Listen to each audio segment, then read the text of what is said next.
friends, and welcome back to another episode of your Bish Therapist podcast. And today I am so happy to have two of my favorite and your favorite people back on the show, Lyndsay and Brady from Recap Rodeo. Welcome, friends. Hello.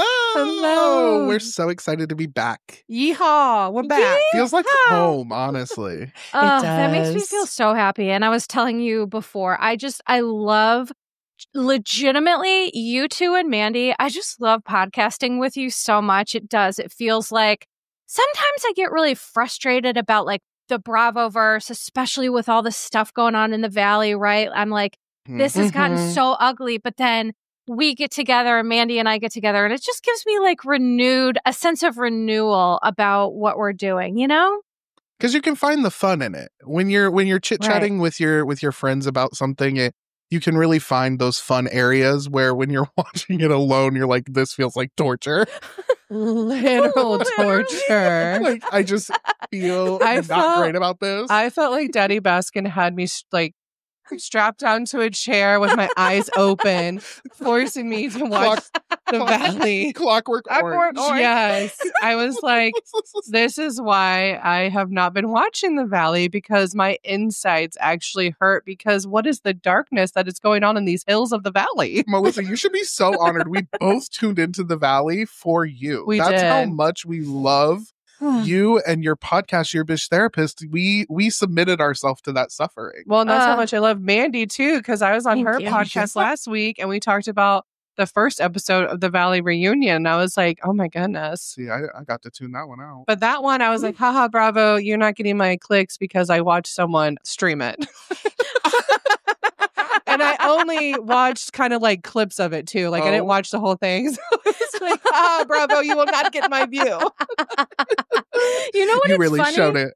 Lyndsay, my therapist and I call that reasonable accommodations. Yes. So, we have this phrase for things that it helps to remind me that, listen, there might be certain things that you got to do, but you do make reasonable accommodations and do them so it works and matches with your mental health and your capabilities. So, yes. Kudos to you. And thank you. I want to thank you for watching it, but also I feel like I'm sorry because I feel like No, it was fine. I needed to know. I needed to just know. I needed to recheck in on how awful things were over in the Valley. So. I needed to be reminded. and you are now. Yes. Oh, I learned. About 3 minutes into the episode, I was like, oh yeah, this is why. You're like, this is why we hate the show. No, listen, I totally understand. So for those of you listening today, we're going to talk The Valley, of course, reunion part 2. We're also going to talk about Real Housewives of Orange County. And we're going to talk a little bit about some mean girl behavior, aka relational aggression. And, I feel like I have a lot to say about Teddy and Tamra and, being a cancer survivor. I have some thoughts on that. But first we were so for those of you listening, Lyndsay and I were just talking about how you just started watching Real Housewives of Miami, but from season 1. Yes. So y'all, I have just finished. I went on a Southern Charm journey. So I have now watched every episode of Southern Charm and I absolutely love it. Bro, I told you. I know. It's so good. It's so good. And what's the best is I hate every single one of them on the show. They're all terrible and I just eat it up. Like, you're not going to see me, like, they'll have moments where I'm like, yes, but ultimately they're all terrible and it just is amazing. So I finished that and I was like, what should I watch next? Because with the Housewives, I've seen just a lot of like Housewives, but not consistently like all their seasons. So I was like, where should I go? And people were like, you got to watch Miami. And I was like, okay, well, I'm not the type where if I'm going to start something, I have to start at season 1. So I was like, take me to season 1. And before going into season 1, I was looking at the cast photo and I was looking at it and I go, man, I really thought Larsa was on the first season, but I was like, I must be mistaken. So I turned on the TV and, I always like with Housewives, the first season, I take it with a grain of salt because it's just like, we're meeting the women. A lot of time with this Housewives, it's not supposed to be Housewives. This was originally supposed to be Ladies Who Lunch, Insane. which makes so much sense because there's a whole fight about a crock pot. And so I'm watching it and I'm like, okay, who are these women? Why are they fighting over lunch? And then on my screen, it says Larsa. And I said, I'm so sorry. I'm all for like people like, you know what, whatever makes you feel good, do what you will with your body. But she has had a full 100% transformation to where there's not an inkling of Larsa from first season. I was aghast. Like I had no idea what I was getting into. She's accomplished what our skin does naturally on its own. You know, every 7 years, your skin completely rejuvenates. Right. Every 7 years, Larsa completely rejuvenates into a new human. Face. Yeah. And listen, to your point, so I did the opposite of what you did, Lyndsay. I started watching, but I went to the current season because I felt like my brain could not. I was like, I cannot compute all of these other seasons. Yeah. So let me just dive in. And sometimes for my purposes, Mandy literally said to me, she goes, I think your interpretations about Miami are the best because like you don't really watch it. So you have like a bird's eye view of things, which sometimes for my purposes, because like when we watch these other shows, like, oh, see, like I clearly have people who I just like. And maybe, you know, of course that affects like my perception and and things like that. So for me, it's been really great. But I was telling you before we started recording that I saw this clip of Larsa. She was doing some sort of panel and her face was like, she did something else to it. And the internet was like, why? Like, what is happening for you that you need to continue to, like Brady said, you literally shed your face every 7 years. Yeah. It's wild. It is. Even her voice sounds different. Like I was taken aback. So and even the first season, I was like, oh yeah, Larsa's not going to be for me. She's like, she's so annoying in season 1 too. I will say, since we're on this topic, I did see a Reddit post the other day of someone theorizing that in the first few seasons of Miami, Lenny was intentionally giving Lisa bad plastic surgery to make her ugly so she... Oh my god. And that's just something someone wrote on Reddit, but I read it and I was like, well, wait a second. Doesn't not Hold track. on. So Lisa got plastic surgery by her husband? Oh yeah, Lenny. He did a lot of her plastic surgeries. Can I tell you that's how wild. unethical that actually is? Because like literally what and I'll explain why. Literally what I'm just saying about like my relationships with people impairing my judgment. That's why you can't practice surgery like that. I don't even know how that's allowed. Again, people come for me about being unethical, and then you have people who do this, and it's like, are you out of your minds? Like, that crazy. Is so bonkers to me. Yeah, I wouldn't. And well, now seeing how he is now, I'm like, that's scary that she was ever in that vulnerable of a position around him, because that's right. And why, as a husband, would you even want to do that? There's no, you know what I mean? There's no way that I would refer you to the best of the best. But I myself would not want to put that on my hand. Well, unless you are an insane narcissist who thinks you are the best of the best. Yeah. Right. Unless you're a megalomaniac, but you're not. So, you know. I understand. To be determined. He might be he is pretty wild. TBD. We'll see. Well, so the other thing that we kind of talked about is that the Real Housewives of Salt Lake City, there was like a teeny tiny teaser, like 2 of them shown. One was just flowers poking through snow. And I was like, I could have done this. I am not technologically savvy, and I could have done this trailer. What is happening? Do you think they're trying to tell us something about like there's new beginnings, new growth? Is that like what they're trying to tease us with? Like there's things growing out of the snow. I think they're just like, Salt Lake City is coming and it's snowy and this is what this means. It's coming. Snowing. But listen, I like where you went with that, Brady, because I like to find meaning in everything. Yeah, I was like, is it a metaphor? I don't think Bravo thinks that deep.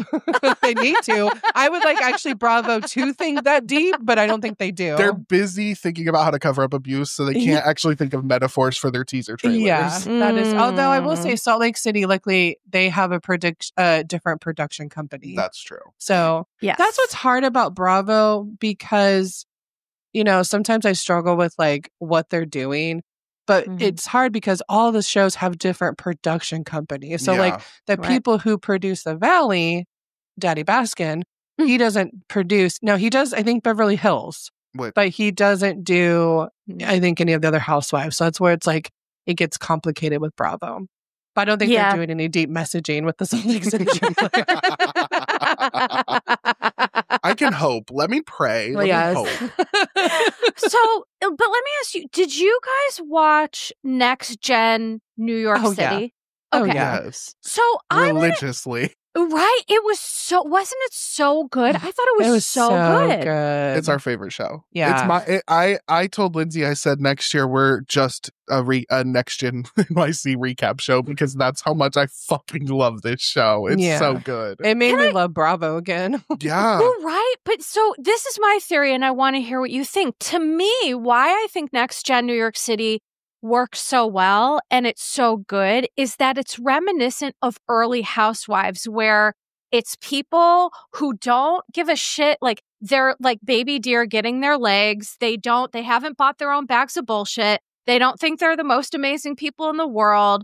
It's not like this production. It's just young people doing their thing, and it feels authentic. I guess that's what I'm trying to say. Yeah. And you know why also it's good is Brady and I talked about this. They're actually showing real things and real conversations. Like, for instance, if this was produced by the people who produced The Valley, we wouldn't see Charlie showing microaggressions against Riley. We would only see Riley's reaction to things.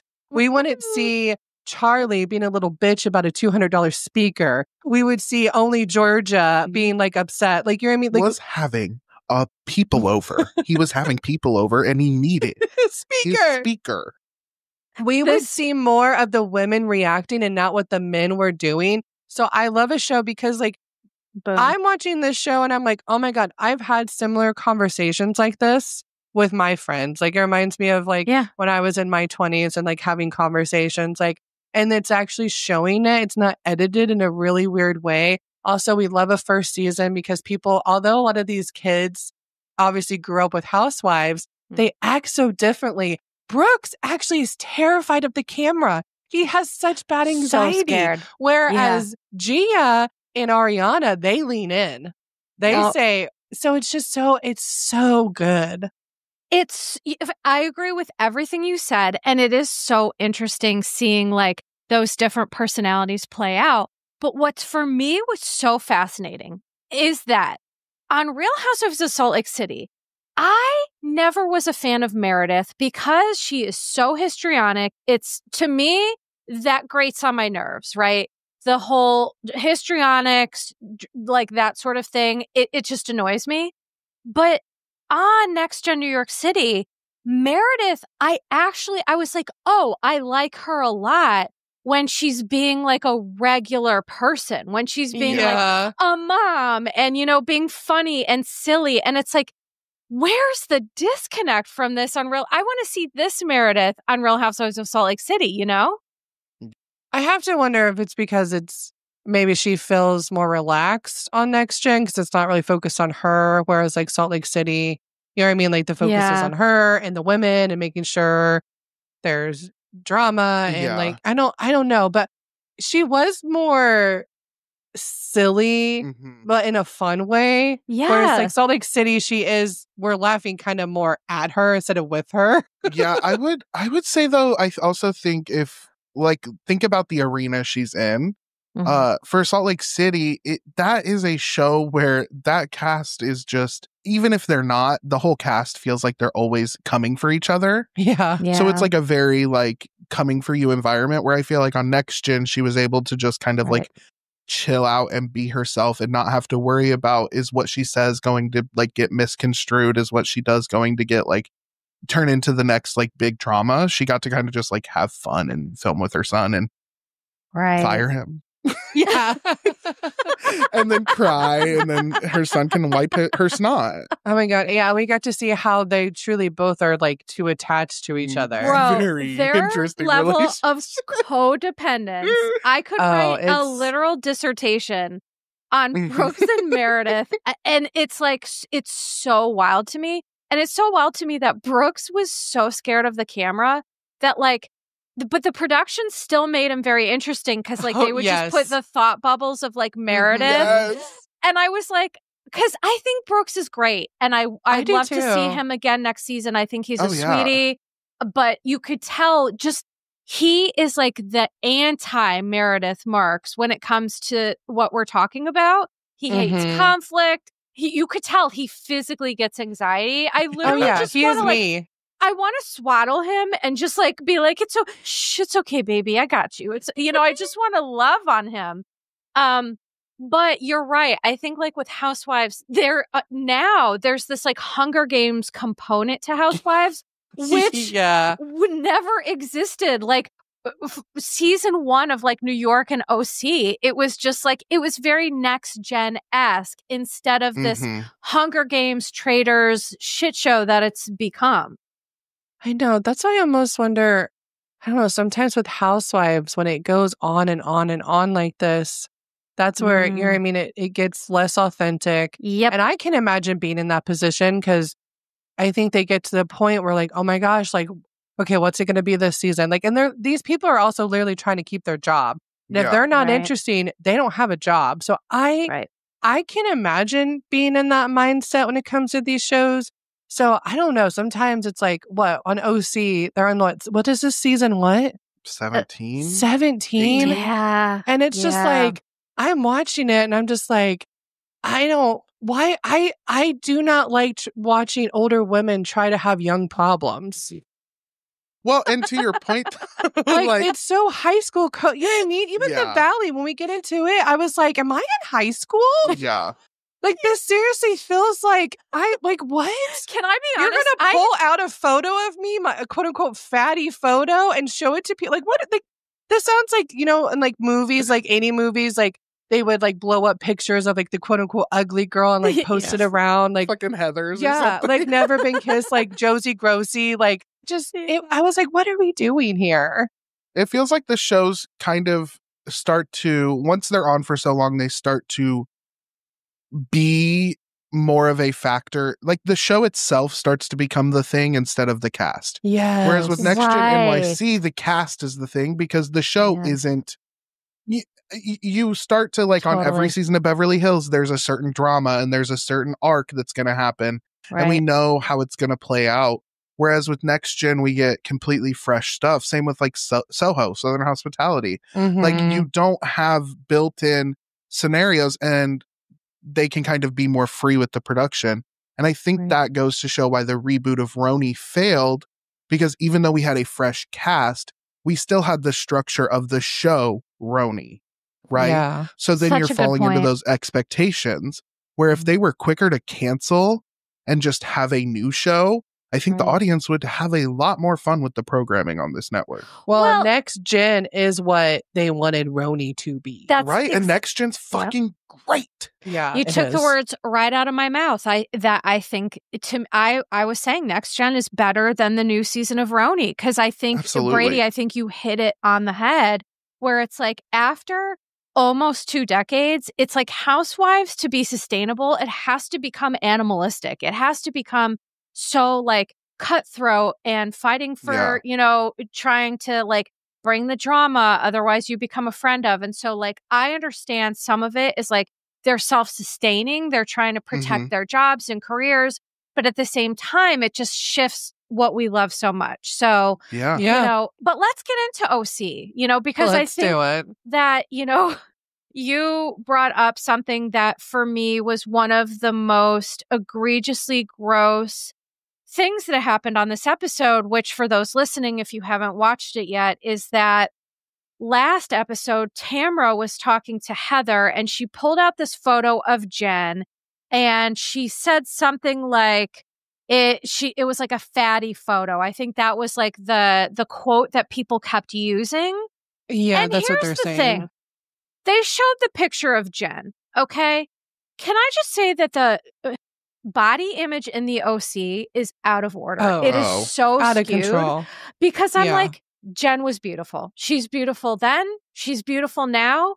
And I don't understand like Tamra being like, look at this fat photo of Jen. And I'm like, where? She looked absolutely gorgeous. What are you talking about? But so, tell me your thoughts on that. Cause I just thought it was just so disgusting. Well, first of all, you're using like, it shows the toxic culture because they're saying fat in a negative way. Mm-hmm. And it's, you know what I mean? Like everyone comes in like different bodies, different shapes. But the way like your fatty photo, why are we even like saying that? And also like trying to put on like, you know, when people say like, oh, you know, but no, like you're beautiful. Like when it comes to like fat, like what do you mean? Like you're fat. No, you're beautiful. Like, okay. Like you can like it's just such like, again, it's just like, and I understand like I've had to like every day I still have to learn about like unlearn things, right? From like growing up in like the 90s and like that toxic culture. But like Tamra, you're pulling out this photo and is she trying like the whole thing is her trying to say she's thinking that Jen is trying to look like her? So what she's saying essentially is that Jen is trying to skin Tamra and wear her as a coat because she's so obsessed that she wants her life. By the way, that was a little throwback to Dina Manzo, season 1 of Real Housewives of New Jersey, by the way, for anyone who caught that. She said the same thing about Danielle. She's like, I don't know. I think she wants to skin me and wear me as a coat. Yes. I think that to me, so Tamra's really trying to say that like Jen wants to be her. And what's so crazy to me is that I think this is projection because the receipts from last episode were that Tamra actually used a photo of Jen as an inspo pic for her plastic surgery. Y'all catch projecting much? Yeah. That's actually what happened. Mm-hmm. It's projection, friends. It's mean girl behavior. You're trying to embarrass Jen, but Tamra thinks like this is such a horrific photo, which if you saw the photo is fine. It's like 3 of them. They all look fabulous. Yeah. But you're trying to pull up this photo to embarrass Jen. You're trying to it is just, you are a mean girl. In this moment, there is no reason for this. Right. I also think like Tamra Judge has participated in like bodybuilding competitions and things like that of that nature. And just like anyone who is a part of that culture is I'm going to take any comments about anybody with a grain of absolute salt. Yeah. Great point, Brady. Anything Tamra says about anyone's body, I'm like, ma'am, you were a prisoner of muscles. I don't want to hear it. Well, and I get out of here. I guarantee her brain probably thinks the most toxic stuff. I feel like people who do the muscly thing probably have the most they have the biggest struggle with body image issues, I would assume. I did love Jen and her talking. I think it was her talking head. She goes, "Fuck your fatty photo." She did say that. I said, "Oh my God, what are we doing? This is crazy." I know, but Brady, I think those are such good points too, is because, like when people kind of go to extremes when it comes to body image and things like that, extremes are not going to be healthy. But I definitely agree that there's not only this toxic expectation in the OC, right? Like there are women there that are using weight loss aids that they should not be using, that it's not medically appropriate. It doesn't seem medically relevant to try to look as wafer thin as they can. And so what I think when you're in that world, it starts to, for lack of a better term, pickle your brain and it poisons your own self-worth and self-esteem. And so one of the things I did want to bring up is that the term for mean girl is like technically relational aggression. So there have been books written on the subject. Mean Girls was based on this really interesting book about like this sort of behavior. And what's interesting is that all the research says that it can be attributed to social conditioning, teaching girls to be nice and to avoid direct conflict in relationships. So the behavior typically stems from a desire for power and control, lack of self-esteem and self-confidence, and low levels of empathy. And the interesting thing, we won't get into this too. Tamra, I was about to say, are we just reading her chart? Like, what's going on here? Is this her birth chart? Burgeoning research on this topic is that it examines the relationships between relational aggression and the three, they're called the dark triad constructs, which is Machiavellianism, narcissism, and psychopathy. Yes. And so essentially is that those who score high, like there's some of these tests that you can do, those who score high on Machiavellianism are more likely to have high levels of deceitfulness, unemotional temperament, and exploitativeness with kind of like a cold, unemotional temperament. Jeez. So that's just information for people to, digest digest, think about if you think that applies to anyone on the show. I'm not saying that it does. It's just, there's definitely traits and tendencies that are linked to these types of behaviors. That's what I'm trying to say. Yeah, it was really, I don't know. The OC is hard because they're all just like have moments where they're just really not nice. And I understand housewives can do that, but I don't know. And then I think the whole just like the culture of like the rich being rich and also like your body is like, it's so focused on that. Mm-hmm. And then when I feel like Emily tries to, I noticed in this episode, like always tries to, she seems like she wants to try to make a fat joke before other people make the joke. Yep. Well, because she was ridiculed for years for being the heaviest on the cast. Oh my God, yeah. she still is tortured, and she still is. Even before her weight loss, like let's all be very clear, Emily was not a big person. No, like as a fat person, I can confidently say that's crazy. Like that's a wild. See, and I talk about my friend like that. Come on. Well, I just watching her, I was like, oh, she's trying to. There's just a particular scene they're talking about who's sitting in the front of scene there. She's like, oh, like the fatties sit in the front. This is all the language that they're using. I'm like, I was so uncomfortable with this episode because I was like, this is not the language. Like I've had to, like, you know what I mean? Like the language that they use is just very like, fat is not a bad word, but they're, and fat is not a bad word. They're using it in a bad way. So watching it, I was like, okay, Lyndsay, you're going to have to like reflect and unlearn everything you've watched in this episode. Because it was just so, like the first, 15 minutes of this was so focused on all that. And I was just like, I don't need this. Am I back in like middle school? Like, what's going on? I would argue the whole episode was so fatphobic. Yeah. And I'm glad that you brought that up about Emily, because I noticed this too, is that I think for Emily, who, by the way, is so gorgeous, she lifted... Okay, I want her to crush me with her thighs. No, literally, I want her to wear stilettos and stomp on my neck. You said that with last year. Lyndsay, I remember again that. with the neck. Lyndsay has an obsession with a thick ass neck.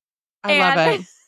But like, there was a scene where Emily picked up her skirt and showed her ass, and I was like, "Oh, I saw." Insane. I'm a straight woman, but I was like, I will take a chunk out of that butt with my teeth because holy moly, same hot tamale, okay? I would take a chunk out of that butt is crazy. Brady, you need to see that butt. I think I've seen it. It's great. That butt. It's She's so gorgeous. Good. Yes. And so, it was stunning. To your point, I think that Emily lives in this toxic world of really shitty body image.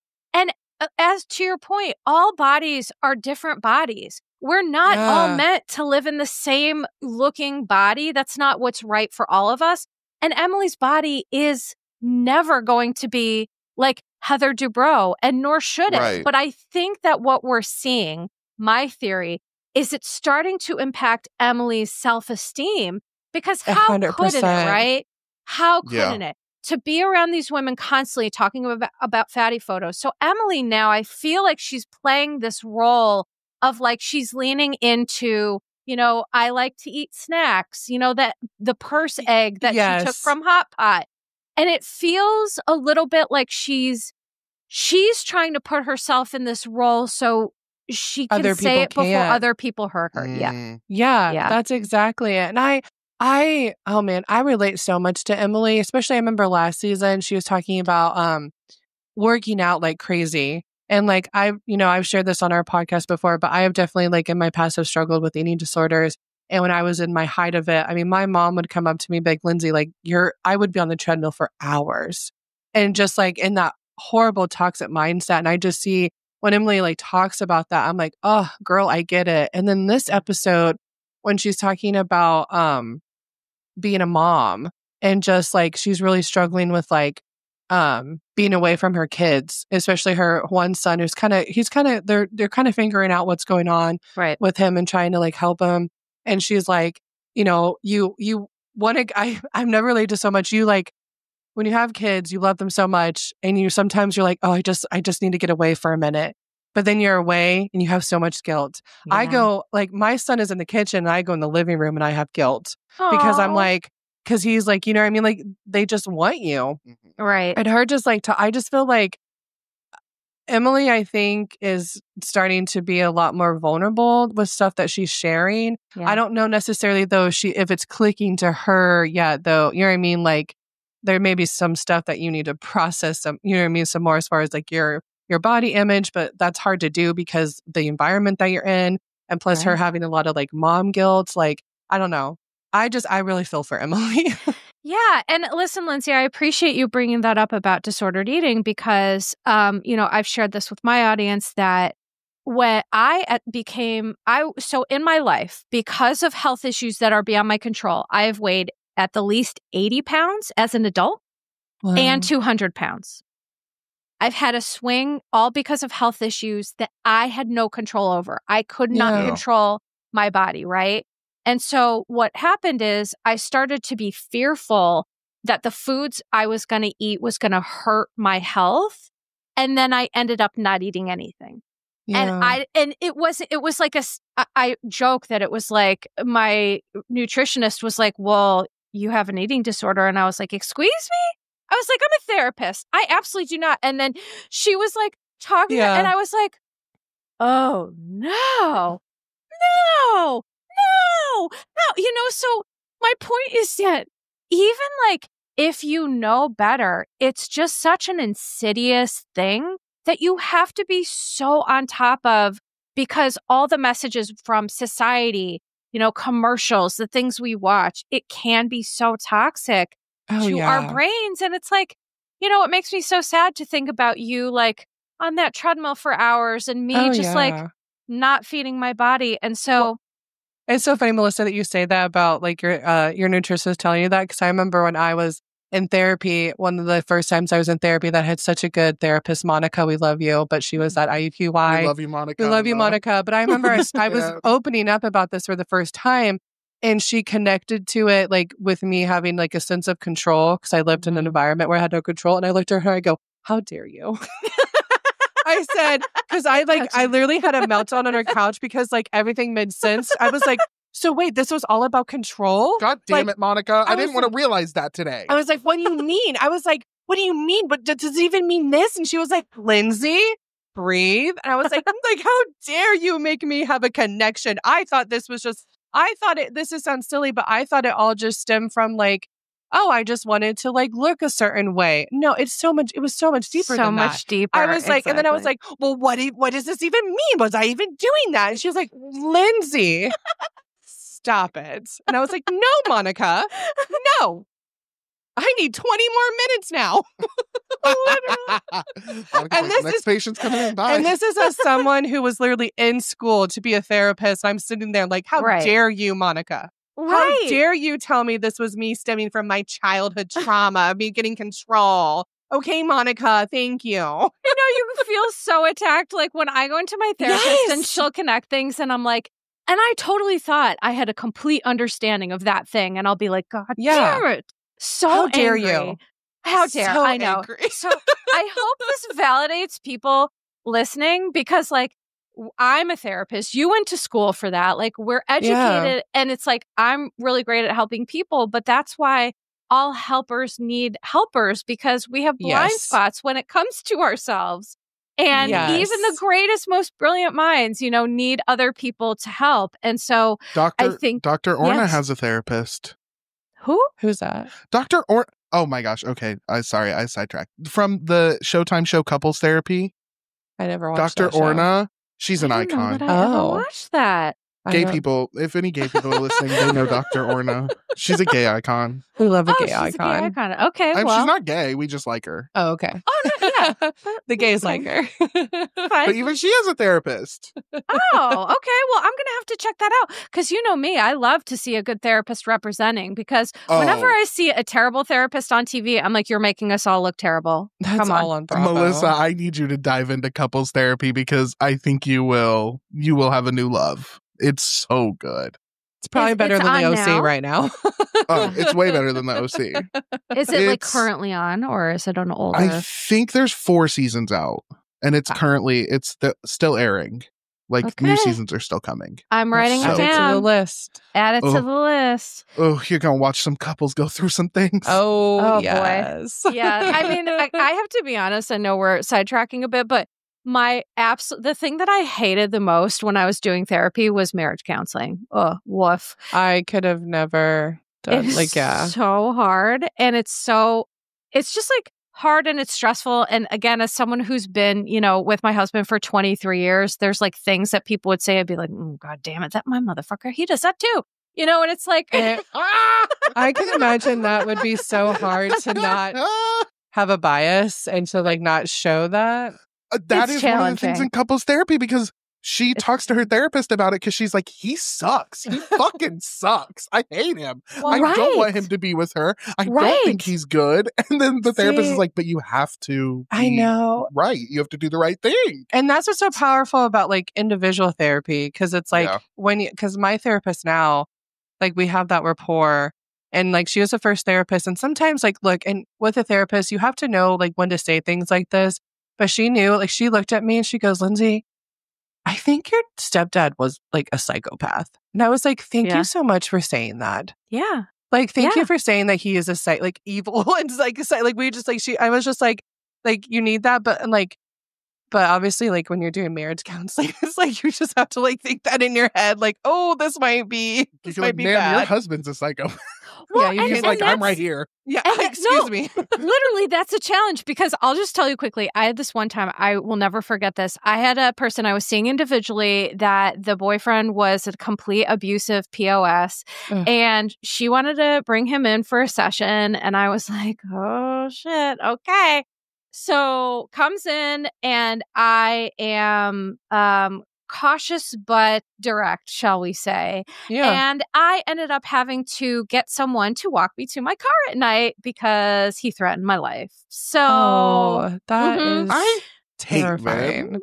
That's crazy. I know. And listen, this is just one instance of like a bunch that I could tell you. Oh yeah. Because they don't like to be called out and all of those other things that, so it's a wild ride, but I hope this is validating to people listening that like, we all have blind spots. We all have struggles. And that's why though, I think why Tamra's comment to wrap this up, because I want to talk about other things, but it's so insidiously ugly because we all have things that we're insecure about. Every person on earth has insecurities, right? And so I just think it's ugly, but it's also like low-hanging fruit to make someone feel uncomfortable about how they look. It's like, Jen's already, all women manage that, and not just women, men, like all people manage that.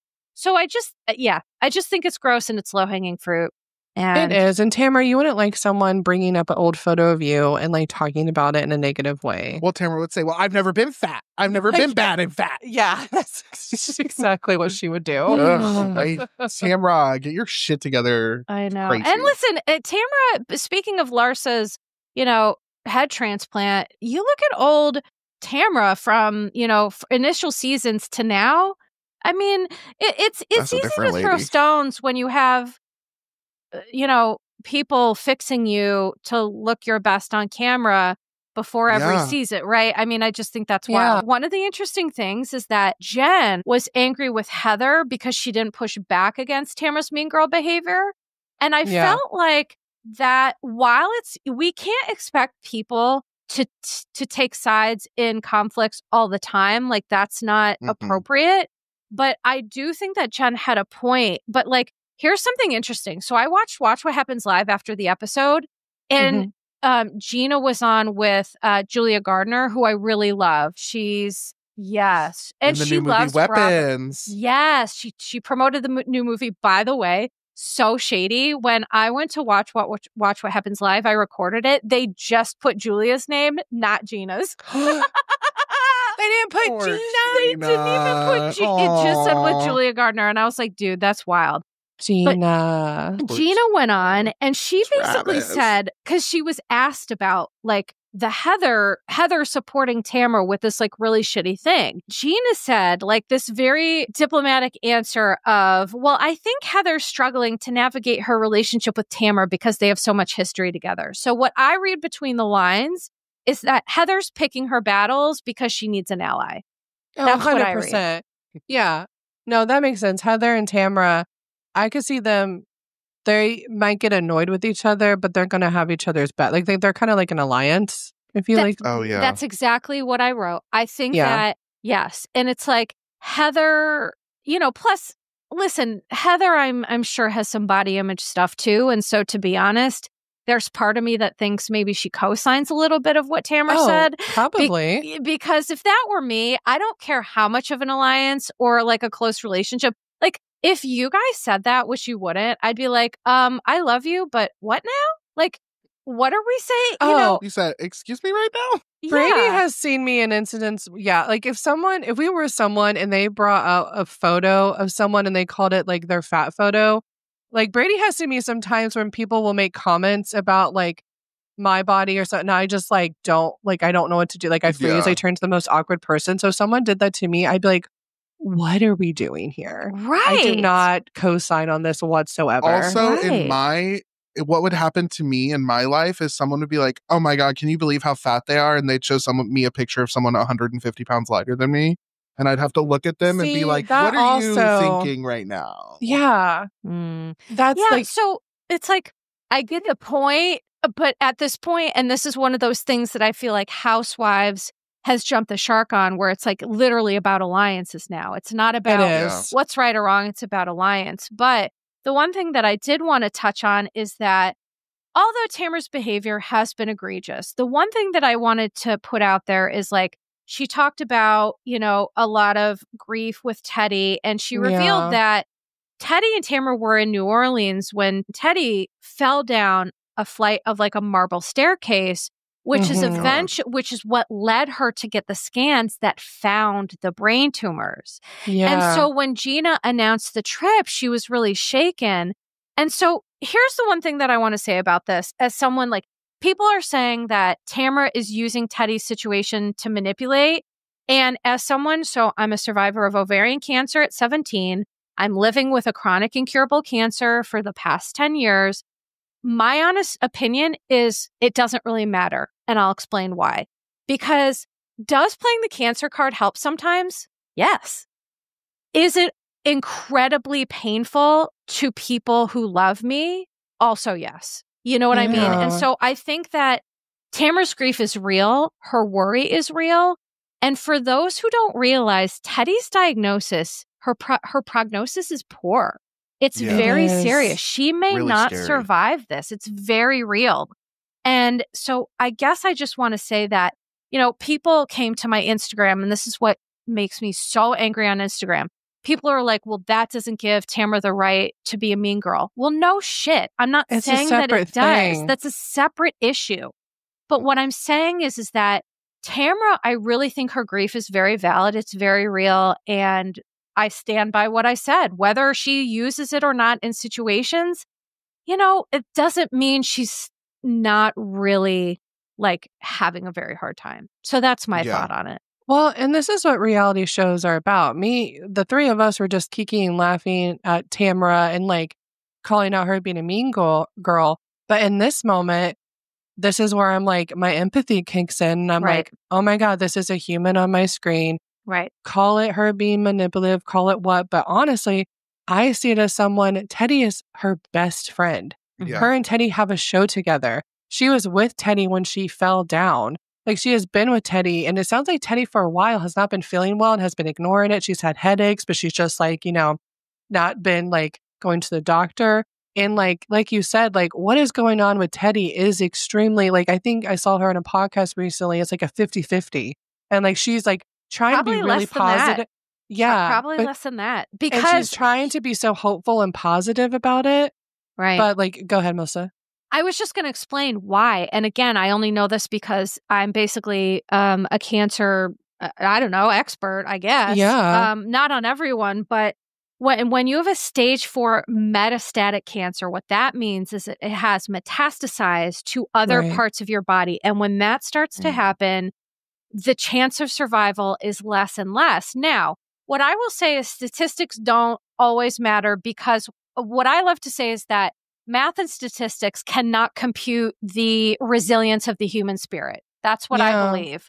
Because so my first cancer, they gave me a 20% chance of survival, literally. Wow. And I am here, 27 years later. Now I am dealing with other things.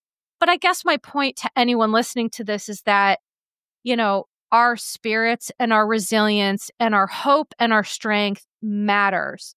But Teddy's situation is pretty dire. And I just don't think a lot of people get that. Yeah. Yeah. No, it's real. And it's like, I don't know, it just shows me like, okay, Tamra, like, she can have feelings and she can't, you know what I mean? Like, obviously this is really upsetting. I can imagine having to film a reality show while also my friend is going through that. Right. And this is right when like they were just figuring out what was going on. I think Teddy just had I think they said she just had surgery, but there was still more in her brain. Like, she was like, this was like the real thick of it too. Right. And so just like, like you said, in this moment, is she maybe trying to like be manipulative or have people feel sorry for her? I mean, maybe. But also in this moment, I just see someone who's actually worried about her friend. And obviously, like, this is what I think you call a potential triggering moment when she's talking about when Gina's like, we're going to New Orleans for a trip. And she just had this experience with Teddy. So I think that's valid. Right. I think it's valid too. Yeah. Did you guys catch Teddy did an interview this week with someone? Yes. And she kind of broke down and explained that in her head, she still sometimes thinks that the cancer is her punishment for cheating on her husband. And it was really, really sad to listen to. Oh, no. It was, I understand how she got that thought pattern, but like, no, what a tough one. It's an intrusive thought for sure. Like, I understand how that can be a thought she has, but Jesus, that's not Christ, cancer doesn't work that way. Cancer, you know what I mean? Like, no disease works that way. And so, but I because also, if it did, there would be some other people who should really be struggling. Jax Taylor would be, yeah. So, but that's such I saw that clip and it broke my heart. Like, and I hate it. Some of the comments are so nasty because they're like, that's a stupid thing to say. Well, no shit. She knows that. You know how many times my brain baring her soul to us and telling her deepest thoughts. Like, telling someone who may be dying of cancer that they're that's a stupid thing. Could you imagine? I'm not laughing at that. It's just funny because it's crazy. I think people a lot of times when they like have cancer or some, disease, they think of like, there's so much society-wise, it's like, what did you do? So it's like, you know what I mean? So it's like, what did I do? And it's just like, no. I used to joke with my therapist that I'm like, I must have been Hitler in a past life. That's the only thing that explains what is happening to me right now. And even though it was like joking, there is a part of you when you have like, when you're told you're dying from cancer or potentially that's a possibility, people have no idea how that impacts your mental health. And you start to think about, right, it increases depression, it increases anxiety, it increases like the questioning how, like when I stopped eating because I was like afraid I was going to hurt myself, right? These are the things that happen when you have cancer. And I think that unfortunately, or fortunately, if people don't know what it's like, it's because they haven't experienced it. But I can absolutely see how Teddi got there. And I've reached out to Teddi because I just wanted to support her, and she, has not responded. And I'm sure because of everything that happened with Tamra, she probably won't, which is fine. That's totally fair. But I always just want to show her a lot of support. And sometimes I call myself a cancer concierge because I've been through it so much that I just want to use my experience, strength, and hope to help other people. Yeah. But I'm hoping that she has enough people in her life to help her with that, because that just couldn't be further from the truth. Well, I think your audience knows this, but just remember, you don't have to like everything that Teddi does on a show. That's true. And that is a separate thing. But I also think in this moment, we can have some empathy for someone who is really going through a scary, scary situation. And it's truly kind of a day by day as far as like what kind of treatment she has, what treatment's working, I think she had to take a break on like immunotherapy. Her immunotherapy. She did. So, yes. She is like in the trenches. So it's like, this isn't about bad karma because what she fucking did on Housewives. It's not a fucking thing. And like people who like, I just, I don't know, just kind of being a Bravo content creator now, like just some of the stuff I see, and it's not even on my page, but like I just see it elsewhere. I'm just like, man, like y'all just like in this moment to separate things. They are actually human beings. It's also just like sometimes you don't need to type it out. No, type it to a friend. Keep it in your head. Or say it to a friend. Keep that if to you yourself. Need to say it. Text it privately. There's no reason to put on Teddi's... Well, this is because on Housewives, episode 6, you said this. It's like, no. We're boring. In your first season of Beverly Hills. You lied about Lisa Vanderpump. Yeah. It's like, no. Girl, fuck off. Yeah, there are other things. So I just, I think... Yeah. That was a moment in this episode of OC where I was like, okay, Tamra, like I can understand like this was probably a really hard time for her in filming. Right. And now it doesn't excuse her behaving the way she is. Let's be clear to everybody, because we just have to be clear about that. But I think it does take a certain level of emotional intelligence to be able to separate the two, right? And I understand not everybody can do that. To be able to say, okay, Tamra deserves empathy here, but this doesn't deserve empathy. And so, listen, I think it's fair enough that not, I don't know if you guys know this, but not all people on the internet have a whole lot of emotional intelligence. So what? I know, it's shocking, isn't it? Absolutely shocking. I don't know if you're right about that. Yeah, I've done some sociological experimentation. I'm gonna have to ask my ChatGPT if that's correct. Yeah, I'm gonna have to check with the AI to see if that's right. Oh my gosh. Okay, so to wrap up, let's see. What else did I want to say about OC? This was pretty interesting. So the ladies, when they went to New Orleans and they went to dinner, literally, did anyone else notice that Gretchen looked like Carmen Sandiego? She did. Yeah. I posted a side-by-side picture of it today on my Instagram, and it was so spot on. I was like, wow, what crevice of my brain did this comparison come from? You found her. You found her. We found her. We found Gretchen, a.k.a. Carmen. Yeah. Where is the world is Carmen Sandiego? New Orleans. She was in there. And she was ordering the turtle soup. Gina literally ate turtle soup. Well, first they asked, is there turtle in the turtle soup? And I said, excuse me, what? Well, there's no turtle in a turtle sundae. That is so... Okay, Brady. Okay. He You're just right. got you there, girl. It wasn't a stupid question. No, well, it does seem pretty... Yeah, it did seem pretty dumb. Because what is it going to be, caramel and nuts in the soup? I mean, maybe. An ice cream soup. She did. She ordered the turtle soup, and she said it was good. Yeah, I only have heard of eating turtle from one person, and it's the most country person who works in my work. And he was like, oh, it tastes just like chicken. And I was like, okay, Steve, thanks. They always say that when it comes to anything that's not chicken. Yummy. Listen, as someone who doesn't love a lot of different foods, I just was like, I respect the ability to be like, yeah, I'm going to try this. I'm going to do this. I don't know. But also, like, are we breaking open turtle shells to, like, get this meat? Like, that seems really violent. And I don't know if, any animal eating is violent, but, like, turtle seems like it's protected for a reason. Yeah. Like, right. if I had we to break a shell there. off of a chicken, I'd feel weird about chicken tenders, too. Yeah. Like, if I had to break open a chicken to get the tenders, that's crazy. And then also, did you guys catch that Heather said that Terry wears lifts from China? Yes. And I was like, oh, Jax has a buddy. He's not, you know, Jax isn't the only one, you know, fudging his stats. They're lifting together. Insecure ass men. It's so embarrassing so funny to admit that you are with a man who is so insecure about his height he wears lifts. The way I would have to look at my husband dead in the eye and be like, you are going to resolve this on your with a therapist, or we're separating because you're not. This isn't right. You shouldn't feel so insecure. You are a incredibly wealthy man, incredibly successful Terry and wealthy is man. So much money, and if you are so fucking insecure that you wear lifts in your shoes, that's I don't know. You're the therapist here, but that sounds like a mental problem. Terry, you need to go to exposure therapy. Yeah, you're short, Terry. So one day at a time. One day you're just going to wear one lift and one shoe. Oh, no. His walking asymmetry would be so bad. He'll have to go to the chiropractor. Yeah.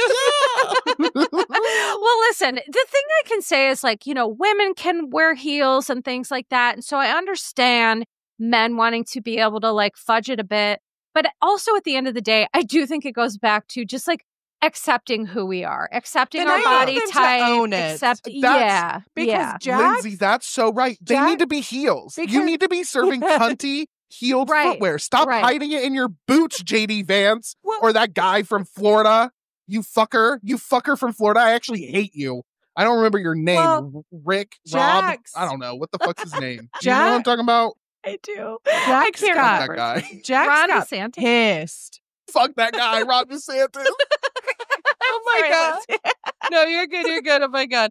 Jax, because this whole lift thing, this has been a thing, but Brittany first revealed it on a Watch What Happens Live years ago. Oh, fuck. Jax got so mad at her for doing this. So that's my thing. If you're going to do it and it makes you feel better, that's fine, but own it. In the same way that Jax would tell a woman, like, own that you're wearing a full face of makeup. Yeah. In the same way he would hold a woman's feet to the fire for that. Yeah, calling her tree trunk, and you're mad that she outed your shoe lifts. Oh, insane.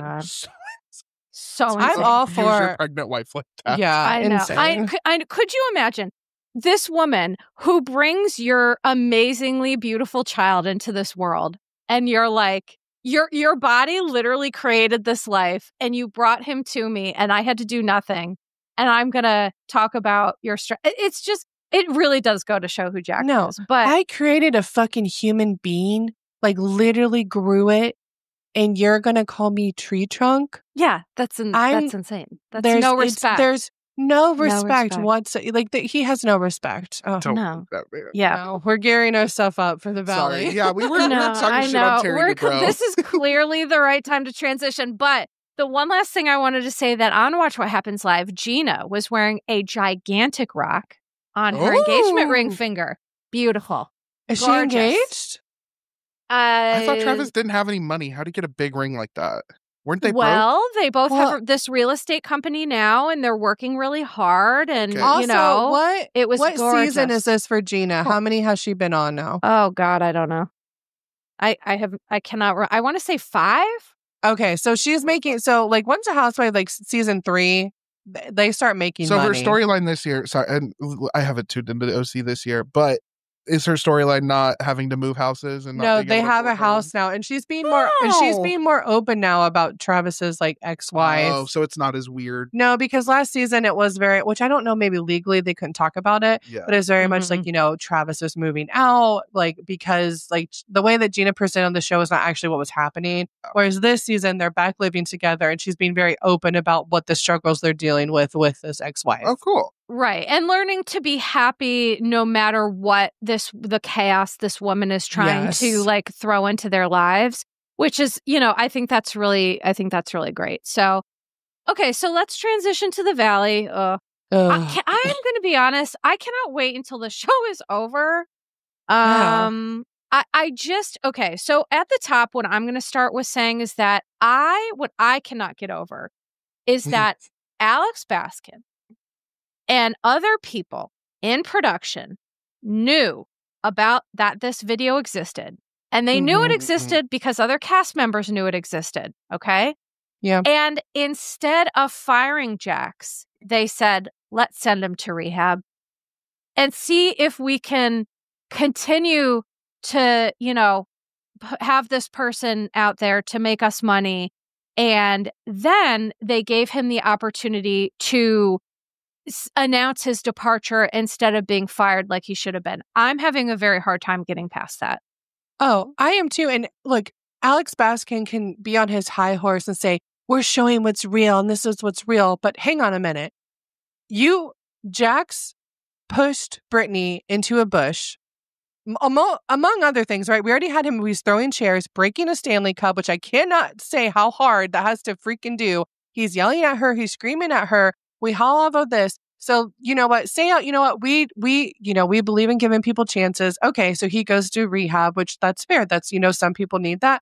The goal would be for people to get help. However, this entire time he's in rehab and you have footage of him being verbally abusive, of him actually threatening production and Brittany that he can hear you all. Insane. Insane. So he's in this rehab still doing abusive behaviors. That is when you say, cut the cameras. You're off the dead ass. You're off this show. But no, this is a unsafe environment for everyone. And like the way that I'm watching this season, like Brittany, like I see the way that she copes is like laughing at things because she's like, you know what I mean? And it's just like, you literally, as soon as you saw this footage, this ring cam footage, it should have been like, you're gone. But let's say, okay, you give him a chance. He goes to rehab. He's still being abusive in rehab. You say goodbye.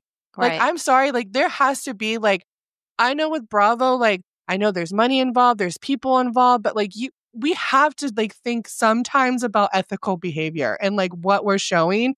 And you're giving a man like this a platform. You are showing real life Alex Baskin because you're right. Men like Jax Taylor, they have no consequences. Because guess what? He's not going to be supposedly on season 3 of The Valley, but that door is still very, very open. And Jax knows what he has to do to look a certain way for Daddy Baskin to ask him back.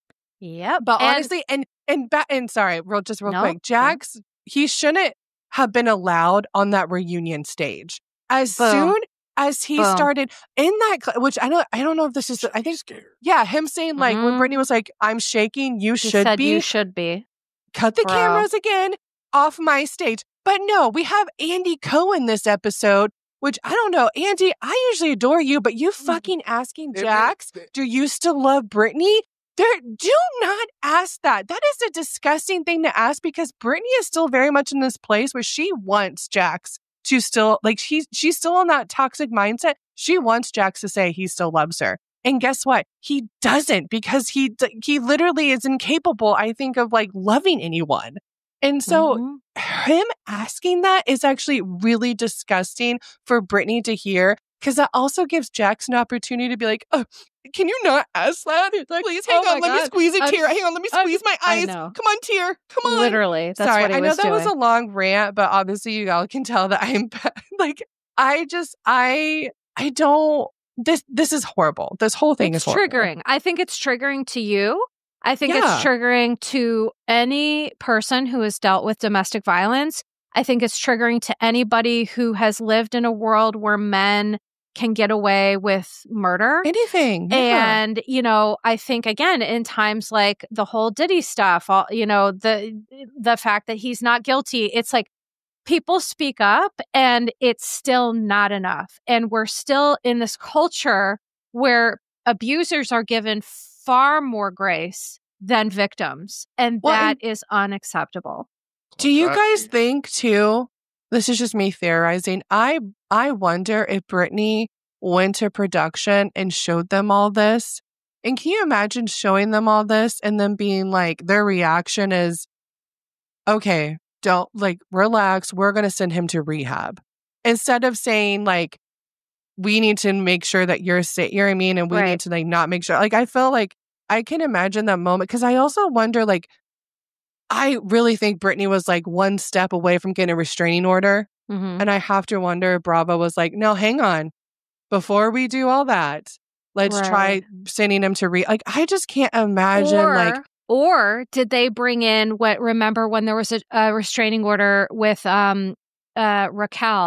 Rachel, I'm sorry. Yeah. And Sheena.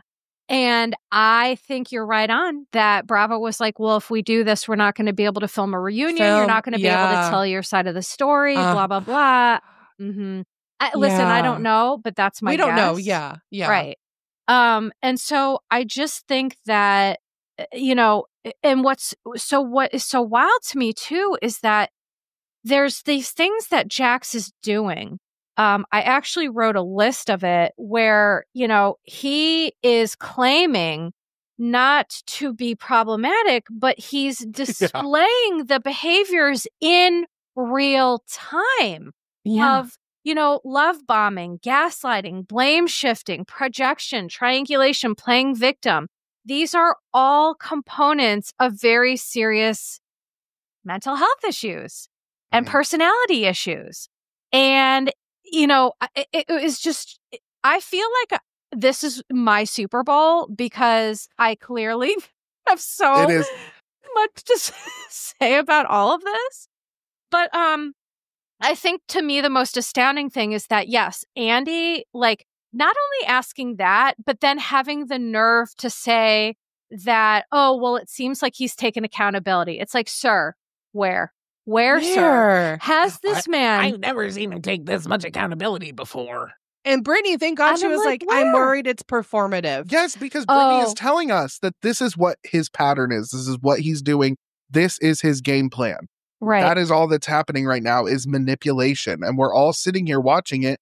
And for the first time ever, Brittany's brave enough to spit out the truth and say, like, this is all a performance. And we're going to leave here and he's going to fucking rage text me tonight and tell me that I'm disgusting and like all this shit. You made me lose my job. I guarantee he said that. Oh, and Brady, bring up what you were telling me before recording about like the way Andy transitioned things too.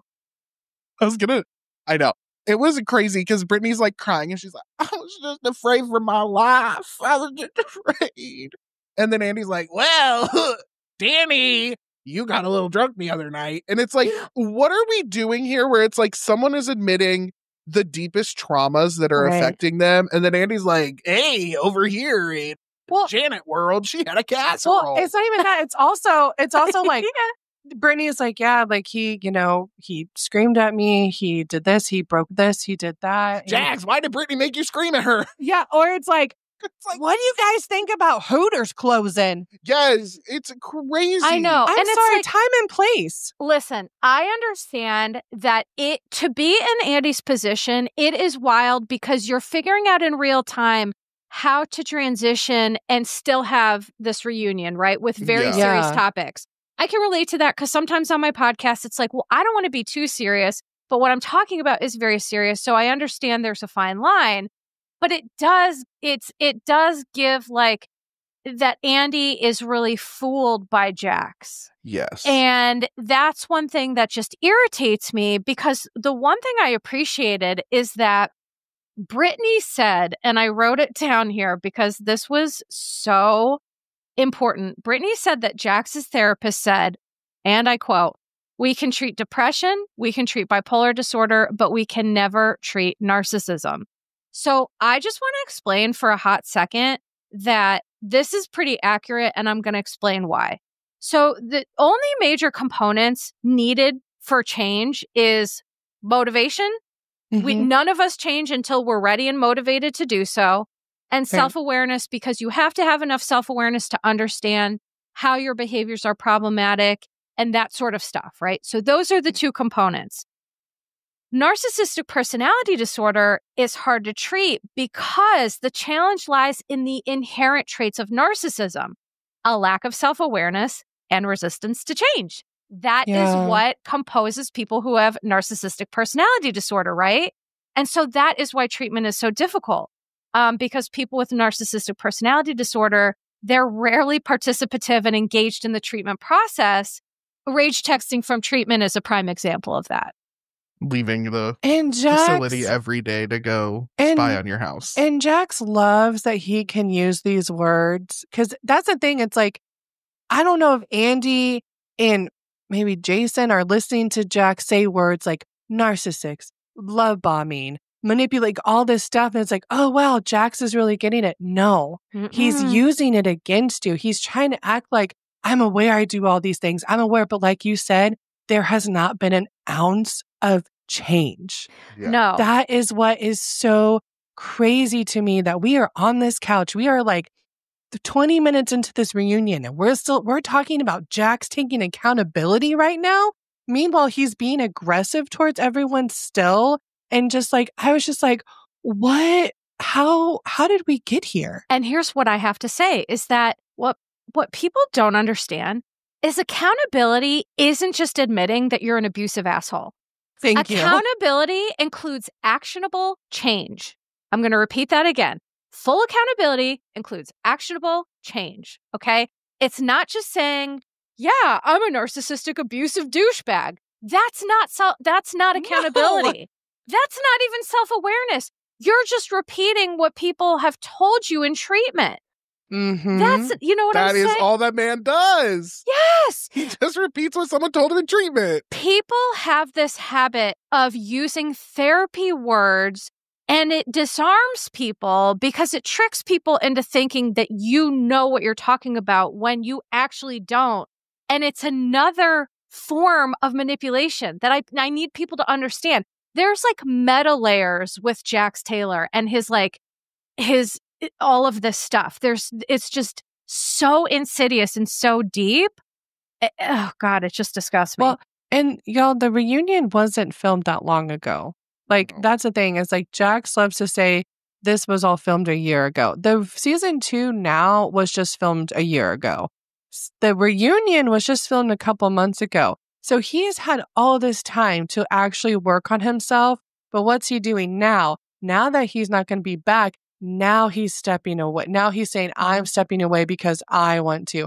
I'm stepping away from my bar because I want to. You weren't making these changes when you were fucking like in the, you know what I mean? Like in the heat of season 2 filming this. So this is just performative to me. And I'm someone like, obviously, you know, my background and what I used to work in the mental health field, I'm all about, I think people can change. I've seen it before. I've seen it, you know, working with kids. Like, I've seen those moments and they're just amazing. I don't see that with Jax Taylor. And like, and, you know, and I hate thinking that. And I, you know, try to be, I don't like to think that, but it's just like, I see a man on my TV who is, he sounds like he's saying all the right things, but he's not. He's using that against people. Well, and he keeps saying, like, even with like him saying he's sober, but he uses marijuana every single day. It's like, I know that everyone defines that differently, but if, okay. He also said he has to. Exactly. I use marijuana almost daily. I will not act like that's not an addiction. Like, that is something that, like, I don't know why he thinks, like, just because it's a different drug, it's not this. It's not that he's just replaced cocaine with marijuana. I think he's taking advantage of the cultural perspective in LA of weed. Because, like, for sure, think about this. Everyone was raging on him about the cocaine, the alcohol, but then he was like, and weed, and literally everyone was like, oh, well, that's fine. And it's like, can I say though, I'm so proud of Brittany, and I don't think Jax expected this. I think he had to flip his script. Brittany was very honest, and she was like, yeah, I have used cocaine before. I tried it. I have tried it. I've engaged in it. What? And what? And she did that on the show, too, because, you know, Jax was just waiting for her to say, like, I've never done, you know what I mean? Because he wants to feed off that. But and thank you, Jasmine. She goes, there is a difference between trying something and actually having an addiction. And that is what, you know what I mean? Like, that is what we're seeing. And, like, you know what I mean? Jax, like, but my thing with Jax is, what is it, buddy? Because, okay, you're saying now you're sober, but you're saying it's not the drug, it's not the alcohol, it's my anger. I'm sorry, buddy. Are we working on the anger? Because I don't Are we see working it. On anything? You keep saying, like, my drug is anger. And I'm like, okay, buddy. I'm not hearing any deep breaths. I know. I'm hearing no breath work. I'm seeing no tapping. I'm seeing we're not getting ourselves to a place of presence. What are we doing? Are we sniffing the candles and blowing out the candles? Because I don't see it. Like, I just feel like my problem is anger, and I'm going to keep doing anger. I'm just going to rage into it. It's like, what? It's just like, sir, you can keep saying, my problem is anger. My problem is anger. And I just, I'm, okay, sir, cool. Like you said earlier, you keep identifying the problem and you can say it as loud as much as you want. But what are we doing to fix it? It's just excuse after excuse. It's also a pattern of behavior. Right. It's what he's been doing on reunions since Vanderpump season 1. It's what he's been doing since he was a kid.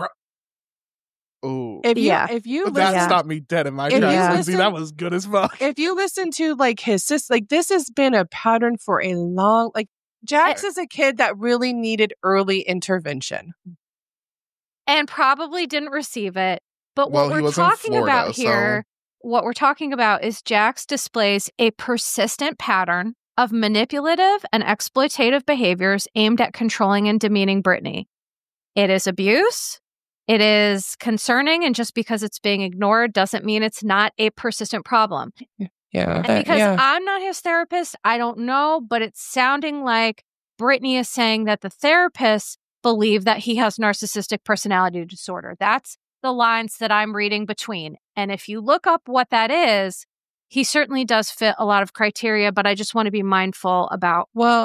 And you know what is a red flag? He keeps saying he keeps having to go to different therapists.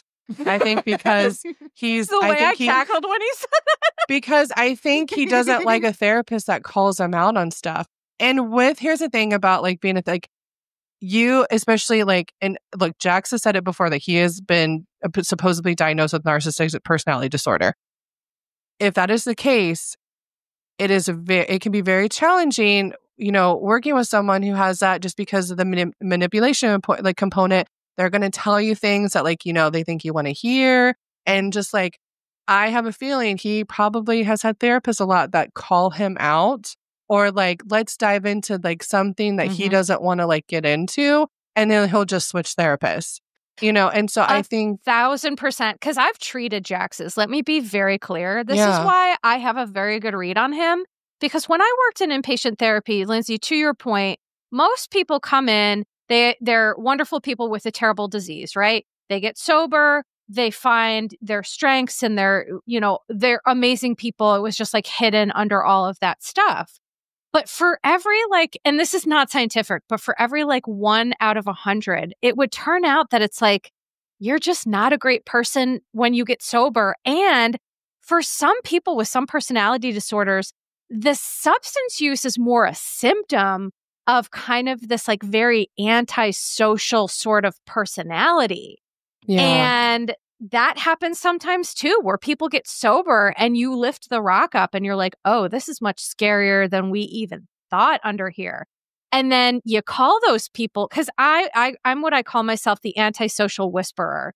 That was always my role as a therapist, is they would put me with the most criminal antisocial men, and they'd be like, here's Melissa.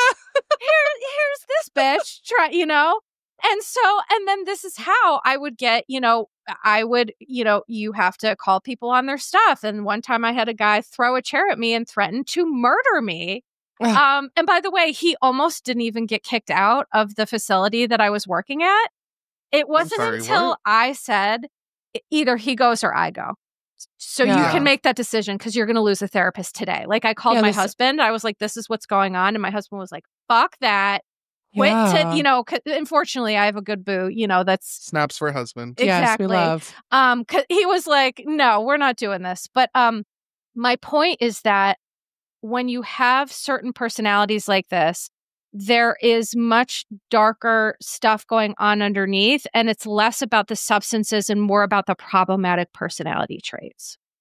Mm-hmm. Well, and did you guys clock too that he also was, Andy was, because apparently he has been diagnosed with being bipolar, and he's like, yeah, I'm on meds and they've changed my life. I have to take them every day. Otherwise, I have to take them every day. And Brittany was like, okay, but when you go off on me, you tell me, oh, I didn't take my meds today. So what is it? So are we taking our meds every day? Are we not taking our meds? You know what I mean? I also would love with Jax, this is where like my mental health brain goes.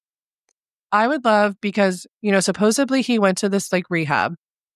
And I would love because, with him being on substance, they really shouldn't have like diagnosed him with anything yet until he actually comes off his, you know what I mean? Because like, is this drug induced? Is this, you know what I mean? Correct. So yes, I'm correct. so curious, like since then, has he actually seen like a doctor or therapist, like, you know what I mean? To really go over things to see like what, you know what I mean? Because if he did get a bipolar diagnosis, was that when he was in the height of his, you know what I mean? Like in his addiction. Brittany did say that you're years ago, she and his sister begged him to get help and he was diagnosed then too. But to your point, he was doing drugs then still. Actually, you're right. That's a good point. You're absolutely right about that. And also though, that's not how medication works. I just wanted to put this in really quickly. It's like, if you don't take your medication one day, like that's not an excuse to behave like a monster. That's that's not at all how that works. Like chemically, physiologically, psychologically, like pharmaceutically, and there in no ways is that how it works. But that's what my kids would do when I worked with kids who had like ADHD. They'd be like, Miss Lyndsay, I didn't take my meds. I'm like, that is no excuse. You cannot be an asshole. Did you say that kids would use that excuse? Yes, kids would use that excuse. So I do. I have a couple things. So first thing is, I just remembered this part, but I have, and I don't know if this is fact. This is like experiential that I've read people talk about on Reddit. But like apparently when you have a diagnosis, like a bipolar diagnosis as a man, especially, marijuana and the effects of THC can really fuck with that specific mental illness. Is that correct? The medicine or the mental illness itself? The marijuana and the bipolar combined is actually really, really not. I didn't know that. It could be very bad. Yeah, I want to say yes. And the answer is both. It can be bad in both ways because to your point, Lyndsay, is that it's hard to know where... I read this on Reddit. Therapist, can you tell us the real thing? Thank you, ChatGPT. I read some comments on Reddit that men did bad things when they were on weed and bipolar. What does the therapist actually think about this? No, but it's such a valid point because as we're talking, it's hard to get an accurate diagnosis when any substance is still being used. And so to our point is that if he hasn't been off a substance and he's still using marijuana, how accurate can some of those diagnoses be? Number one, that's a real question. Number two, it is accurate that when you're putting a substance in your body with psychotropic medication, there are what's called contraindications. And yes, I've heard that. Yes. So a contraindication is basically like if you're on a psychotropic medication and then you're using a substance, they can counteract, or sometimes marijuana can actually decrease how our body absorbs certain medications, like physical and psychological. And so I think even though people look at marijuana like it's no big deal, a drug is a drug is a drug. And it's less important about what is the substance, and it's more important about why are you using it and what are you using it for. Anything can be abused. Right? Yeah. Marijuana, not just substances, shopping, sex, food. Nachos. Nacho for sure, Brady. Nachos. I've abused some nachos in my time. And it's like, why am I abusing these nachos? What do I feel about it? You know what I'm saying? So it's like, and I can tell you, I felt bad about a bunch of stuff. But it's right. It's really, and so I think it's not overlooking the fact that he is definitely not sober and that you cannot be appropriately treating something like this if you haven't ever given yourself the opportunity to be off a substance, in my opinion. If he's on steroids, like, which Brittany brought up, y'all, like, that was the first episode. Like, that is something like, that was the first time that was really like, well, Stassi alluded to it in like that one season, but like, Brittany just straight up asking him, are you on steroids? Like, I was like, ooh. I also think the prevalence of steroids happening in celebrity circles or like public facing circles, or especially places like LA or in a lot of gay scenes, the use of steroids is a lot more common than I think anyone would assume. It's not really talked about a lot, but I do think like it's very, very common. It's so that's not going to help your anger, and dude. Most people do not realize how much the effect of steroids, and we're talking about anabolic steroids because I wanted to be clear about two things. There's testosterone replacement for men, which is totally appropriate when done by a doctor. Same thing for women, right? Hormone replacement, but we're not talking about that. We're talking about anabolic steroids, like Winstrol and things like that. I know a little bit about this topic for many reasons.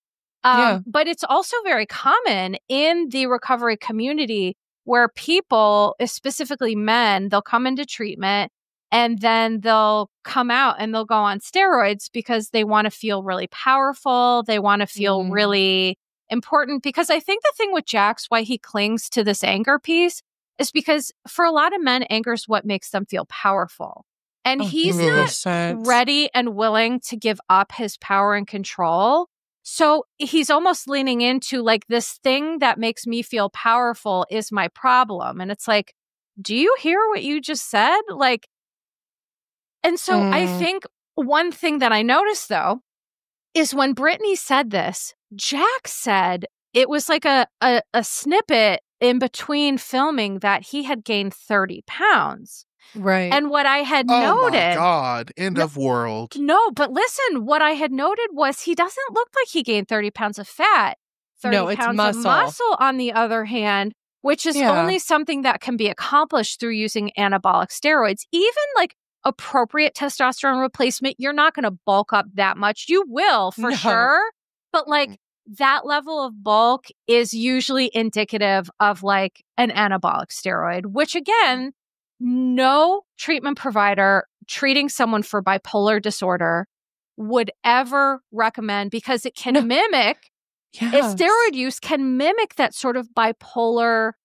That's what I'm saying. Just fucking his own shit up at this point. We really don't know with Jax. Like with anything with Jax, we do not know what is the truth, and that is what is scary, and that is what is sad, and that's why I'm sure really fucks with Brittany's head.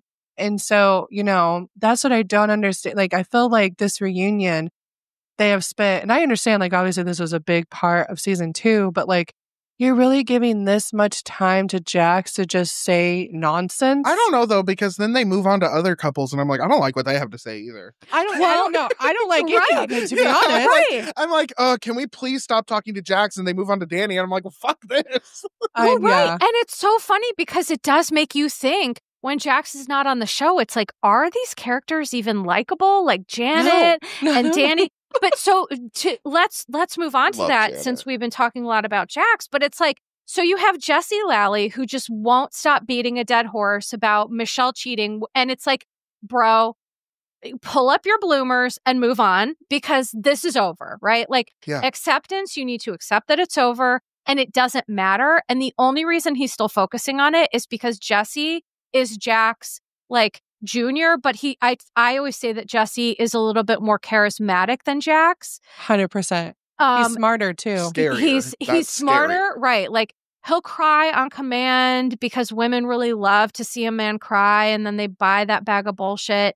But like Jessie, you know, I keep saying this. It's like Jessie's mad that Michelle couldn't say he was being at least a good dad, but it's like, you can't be a good parent if you're actively being an abusive co-parent. I don't understand what men or people don't understand about this. You're not being a good parent if you're terrorizing your child's mother. You're not. Bet if Corey calls me a whore and he wants me to call him a good dad. Bet if those words would ever, like, no. Exactly. Are you insane? Exactly. Like, his ego is so shot because Michelle, I'm not. You shouldn't cheat. You should get out of a relationship. You know what I mean? It should not get to that point. However, Michelle did. She said, you know what I mean? Like, and it's confusing because she didn't. Well, she said she kissed. See, that's where it's confusing. It's like Michelle and Jessie see things very, very differently. Right. And it's also kind of confusing because this whole time I was thinking, I don't want either of you as my realtor.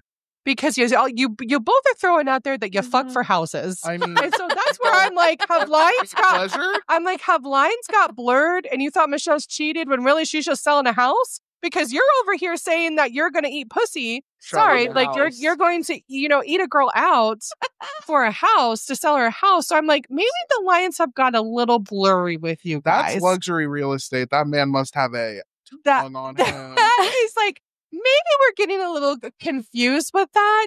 Yeah. Maybe it's hard to know if we cheated in our marriage because we also fuck people together so we can make money.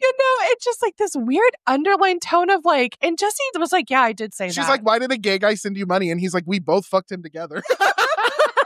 Why did a gay guy send you money? Yeah, it's like the whole season revolves around him calling her a whore, but they're both whores to sell houses.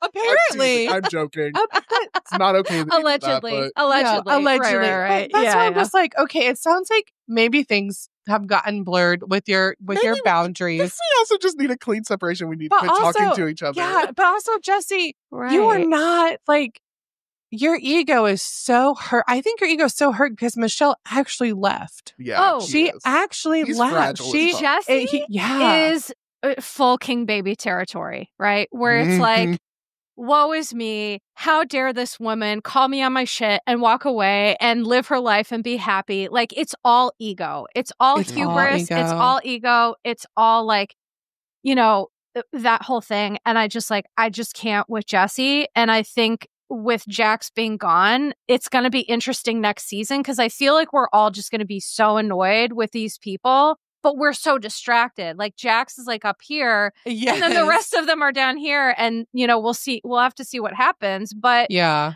I wanted to talk about Danny a little bit because although this does involve Jax, I think that Jax, when he apologized to Danny for attacking him at the Zen party, Nia, it was totally self-serving, and I feel 100%. Like I know exactly why. Nia revealed that Jax said he didn't like his edit in season 1, and I was insane. Like, bro. And then he wanted to fire everyone.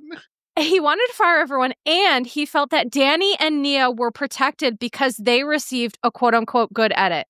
So I think that Jax, I don't think he knows how to be sorry. I don't think he knows what that means. No. But I think this was like a Hail Mary to the golden couple to try to like get a final ally. And they were both like, nah, we're not doing that. I know that. Yeah. I was just like, Jax, why are you wasting your time? And honestly, I only think Jax also did that is because he's seen, which y'all, I cannot relate to this, but like really people are like putting Nia and Danny on like a pedestal. And I think Jax knows that. So he's going to be like, let me come in with this apology. Yeah. But that's people exactly see it right through it. It's also, I hate two men crying and being like, I see you as a brother, man. And it's like, shut up. Well, like, because it was disingenuous. It's not authentic. Yeah. It's not authentic. Like, no. Yeah. Sure, if you hate your brother and don't talk to him, like, sure, then you're brothers. Yeah. But it's not, it's actually not two guys. Like, this is actually, like, I've actually seen, like, Austin and Craig have, like, real, like talks where, like, they're both, like, upset with each other and, like, trying to understand each other. This is not a moment. This is, like, both of you, like, this is not authentic on either end. No. I don't think Danny also saw Jax as a brother. Like... No, but I think Danny hates Jax. Yeah, if I had to guess, they seem like they don't like each other genuinely.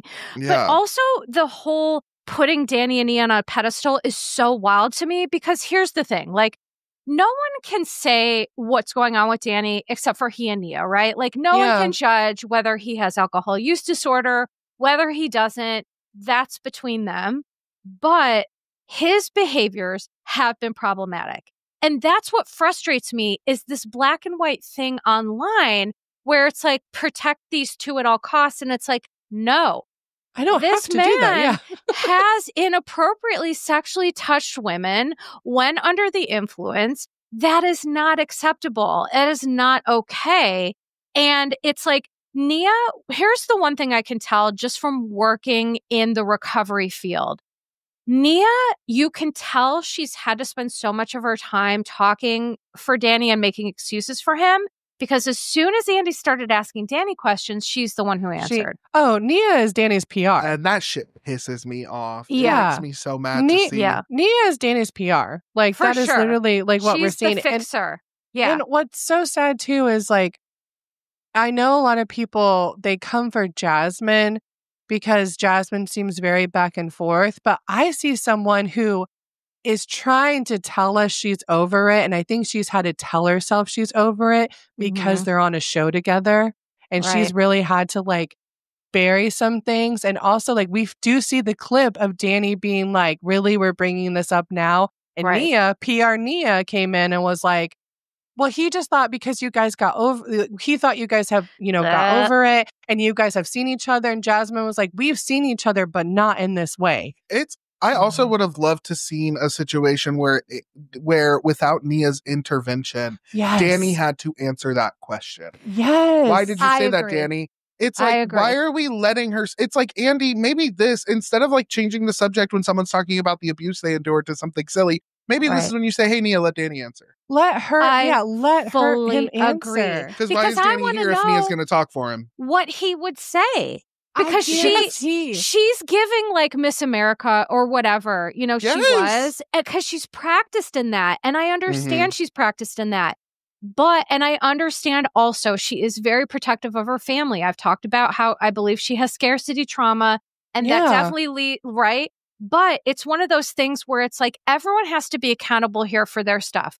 Jasmine, first of all, I definitely understand that when you couch, like, you can't say, I'm sorry, but, and think it's an authentic apology, which is all Danny's been doing, right? Right. Yeah. That's invalidating, not an authentic apology. And then when Nia co-signs the bullshit, that's also invalidating to Jasmine, who has very real points about being in a lesbian relationship. And if she or Melissa were men, this would be totally different scenario. Totally different. Totally valid. But I believe that Jasmine also needs to stop saying, it's okay, I forgive you, if he doesn't forgive him. That's her shit that she has to work on, And I think that's what's hard with the audience, because I see people say that. And that's what I wish she would stop saying that. And that's why I think that she's trying to tell herself that. Right. But she's not there. And I kind of wish she would say that. She's like, I'm saying like, because and maybe there's a part of her that does actually want to like forgive and move on. Or maybe there's a part of her that's like, shit, we're on a show together. I'm going to have to, move on. I don't know if Jasmine like actually wants to be like friends with them. I don't know, because we don't really get to know Jasmine a lot, right? Bravo has really kind of put her also in this like, this is your storyline. We have not got to know anything else about Jasmine and Melissa, which that's problematic on its own. So like, of course, people are going to be annoyed because that's all we're seeing with Jasmine, because that's all like they're allowing her. Right. But then I also get shifting like, and with the Janet of it all, I did appreciate Nia saying, because this is where I do agree with Nia. I'm getting lost. I don't know Janet's intentions, because I understand, like, look, if these were my friends and this happened, I wouldn't fuck with Danny. Yeah. That is just like, I would not fuck with you. I would make it known and move on. Janet, they keep like repeatedly like bringing up stuff. Right. And I understand like Jason loves Jasmine. Like that is his friend. Yeah. Clearly. And I understand that. But it's like, Janet, what is your intention? Is your intention, do you want Danny off the show? Are you trying to say like, you're not going to be friends with them? Then just say that. And at some point you do have to move on. Right. Because the thing that I think people can't put their finger on why it feels so icky what Janet's doing. But for me as a therapist, she is speaking on behalf of women who this did not happen to her. Thank you. She is speaking on behalf of people who aren't asking her to do that. And so inherently it can be disempowering to the women who have actually been aggrieved by Danny and his behavior. So it's like, it's none of Janet's business, but also I understand as a woman it is, but I agree she needs to pick a lane in terms of like, you're just repeating the same rumors over and over and you're taking it outside of yourself. We'll talk about how this is impacting you, how you're feeling, instead of fighting for these other women who didn't ask you to, nor maybe do they want you to. Just say you don't fuck with him and that's that. You know what I mean? You don't have to speak because like, these other, Janet's saying like, well, this has happened before. And it ends with the cliffhanger of like, this happened at the Super Bowl party. And it's like, okay, Janet, do these people want you to speak for them? Because I'm going to need you to say that or something because you keep bringing out all of these like allegations, but you're not really backing anything up. And so that's where it looks messy. And that's where I'm like, why are you doing this? Like, what is the purpose of this? But also, isn't that kind of a rock and hard place? Because in my head, if I put myself in Janet's shoes, right, and I know that Danny has sexually harassed or assaulted other people, right, whether it's like confirmed or not, like I've heard it, I would also want to be like, you're still doing it, Danny.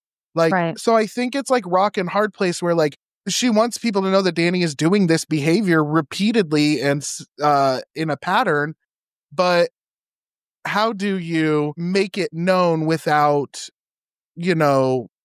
creating a harder life for victims who maybe don't, you know what I mean? But why is she doing that? Is it coming from a place of she's trying to like? I think she wants. I don't know, Jan. I don't know what Janet wants. Well, but like, also, we don't know Janet. We don't know anything about her. We just know this one thing. But I don't know her intent. Are you trying to be the voice of the people? Are you trying to just like get them off the? I guess know my the intent would be like, he's a really bad dude and like he shouldn't be then here. At some point you have to make that choice. Are you going to fuck with them? Also, are you not going to be on the show and film with them?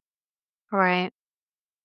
Here's the other problem. If you're on the Valley and you have a moral standing, you can't be on the Valley. You literally I was going to say, if she doesn't want to deal with being on a cast with someone who does this, like if her morals were that high, she wouldn't have been on the cast. See, and that's where I would actually have more kind of respect in this if she was just like, you know what I mean? Like, if she were to call it out and like nothing changes and be like, I can't do this. Yeah. I can't be on a show with these people. But also, like, I don't know. I wouldn't quit the show. I'd be like, let me get my bag. See, that's the my thing. casserole. Right. Yeah. It's like, I understand if this is your livelihood, right? Yeah. But I do think a baby. I do think it's right. I do think it's interesting to, you talk about all sides of this because it's like, Janet's a human. I understand. But some of her behavior has been just so ugly and so adversarial.